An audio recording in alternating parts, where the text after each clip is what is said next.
Donc, dans notre première leçon, j'ai donné un aperçu de la construction d'une page web en utilisant Notepad. On avait trois phrases et les trois phrases étaient qu'on avait écrites sur euh, trois niveaux différents.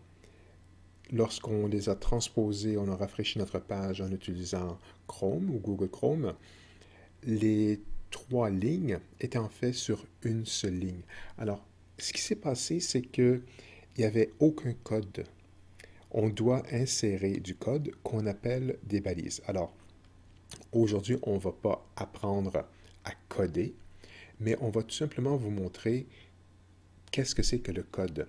Alors, un code commence toujours avec un chevron. Alors, on ouvre un chevron. Je vais ensuite mettre de l'information, du texte à l'intérieur, et je vais fermer le chevron. Et on a maintenant, ensemble, ici, on a donc ce qu'on appelle une balise. La plupart des balises, ce sont des balises qui vont de pair, c'est-à-dire que lorsqu'on ouvre une balise, alors c'est-à-dire qu'à partir du moment où je place le curseur, tout va être influencé par ce qui est écrit avant. Alors, par exemple, lorsqu'on écrit une page web, la première chose qu'on doit faire, c'est d'écrire HTML, mais on doit aussi fermer la page HTML. Alors, pour la fermer, rien de plus simple, je prends mon premier chevron, je mets une barre oblique et je vais répéter HTML. Alors, tout ce qui va se passer, tout ce qui va être écrit entre le HTML et la fin du HTML va être influencé par ce code. Donc, comme je disais, la plupart des balises vont en paire. Alors, je donne d'autres exemples de balises qui vont en paire. J'écris title, title. Alors, cette balise doit également être fermée. Alors, ce qui va se trouver entre le premier title et le second, c'est ce qui va être notre title. Alors, ici, on doit arrêter le title, et c'est comme ça qu'on le fait. On le ferme toujours de la même façon. L'autre, alors j'en donne un autre exemple ici, on a head. J'expliquerai dans la prochaine leçon quelle est la signification exacte de tout ça. Donc, ce sont ce qu'on appelle des balises qui sont en paire. Il y en a d'autres qu'on appelle des balises orphelines. Et des balises orphelines, on a par exemple une qui est image.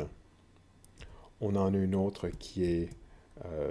D'ailleurs, puisque je le fais, quand elles sont orphelines, dans le passé, on fermait la balise comme ça.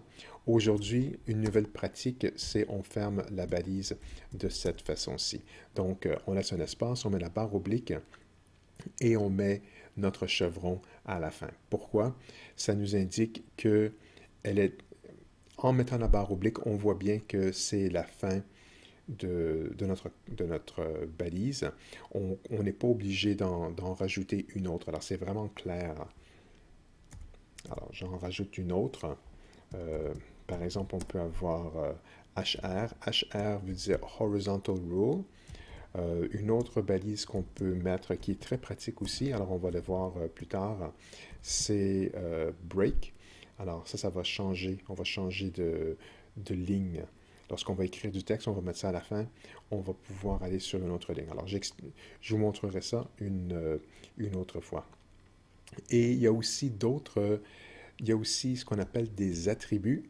Et pour des attributs, alors je vais écrire ici, je vais donner des titres, mais pour que ce soit vraiment clair. Alors ici, on parle de balises. Et ce sont des balises qui vont en paire. Ensuite,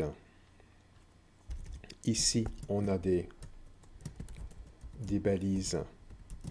Elles sont orphelines. Et puis ici, ce que je vais faire, alors je vais peut-être écrire balise correctement. Ensuite, je vais écrire des balises. En fait, ce ne sont plus des balises. Ce sont actuellement des attributs. Alors, ce n'est pas tout à fait la même chose. Les attributs, c'est, par exemple, je vais inscrire. Alors, j'écris ici le code correct pour insérer une image. Alors, c'est image source. J'inclus, je fais égal. Ensuite, je vais mettre le nom de mon image. Alors, on va supposer que le nom de mon image s'appelle photo. Alors, c'est photo. Point. On va supposer que c'est une image JPEG. Alors, normalement, c'est le code pour insérer une image. Mais je veux insérer des attributs. L'attribut veut dire que je vais modifier ma balise. Et ce que je vais inscrire ici, c'est height, par exemple. Je vais lui dire que l'image a 500 pixels de haut et je vais lui dire qu'elle a une largeur de, euh, 200 de 250. Et maintenant, je peux fermer ma balise. Alors, cette partie-ci, c'est ce qu'on appelle l'attribut, parce que l'attribut modifie notre balise. La balise, sans cette partie-ci, l'image apparaîtrait dans la grandeur exacte qu'elle a été à la source. Alors, si vous avez pris une photo, par exemple, sur Internet, et la photo a 1000 pixels par 2000 pixels, c'est la grandeur de votre image. Alors, c'est ici, en plaçant l'attribut, on va la modifier, on modifie l'image pour qu'elle apparaisse à l'intérieur de notre navigateur à 500 pixels de hauteur et à 250 de largeur.